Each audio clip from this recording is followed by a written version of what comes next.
IP address has two parts. One part is designated for the network, and the remaining is designated for the host. So the way to tell which portion belongs to either the network or the host is where the subnet mask comes in. A subnet mask is a number that resembles an IP address. It reveals how many bits in the IP address are used for the network by masking the network portion of the IP address. So in this subnet mask, the first two octets are 255. So if we were to look at this subnet mask in binary form, the first two octets would be all ones, because when you count all the numbers in an octet, it will equal 255. Now let's go ahead and add our IP address with its binary form.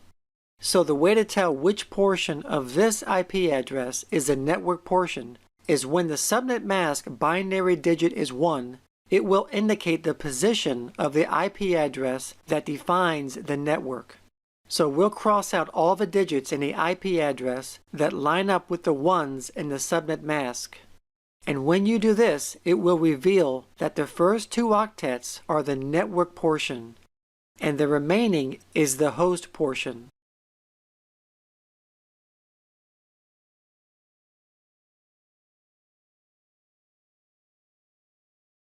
Here is a chart of the default subnet masks for a class A, B, and C IP addresses. Notice the change of the locations of the network and host portions between them. You should memorize these default subnet mask classes. IP addresses are assigned to different organizations and blocks, and these blocks are divided into 5 classes. But for the exam, you only need to know 3 of them. They are Class A, Class B, and Class C, and you can tell by the number in the first octet which class an IP address belongs to. So a Class A IP range is from 1 to 126. This class supports 16 million hosts on 126 networks. This class is mainly given to large organizations because of the tremendous amount of IP addresses it can give out.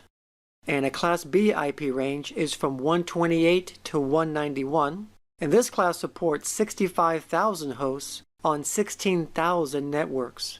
This class is given to medium-sized organizations. And a Class C IP range is from 192 to 223. This class supports 254 hosts on 2 million networks.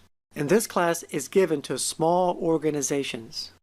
You're also going to need to memorize the default subnet masks for each of these classes. Now if you notice, we skipped over the 127 range, and that's because this number cannot be used for a network, because the number 127 address is reserved for internal loopback functions. Public IP addresses are publicly registered on the Internet, which basically means that if you have a public IP address, you have access to the Internet. But private IP addresses are different. A private IP is not publicly registered, so you cannot directly access the Internet with a private IP. So for example, let's say you have a small business, and you need 10 public IP addresses so your employees can access the Internet. Now you could contact your ISP and ask them for these additional IP addresses, but that would be very expensive and unnecessary. So that's where private IP addressing comes in.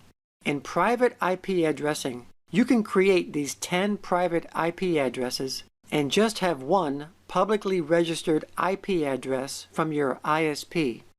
These 10 private IPs would then be translated into the one public IP so your employees can have access to the Internet.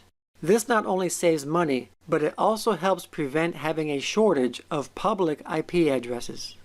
The RFC-1918 standard created private IP addressing to prevent a shortage of public IP addresses available to ISPs and subscribers.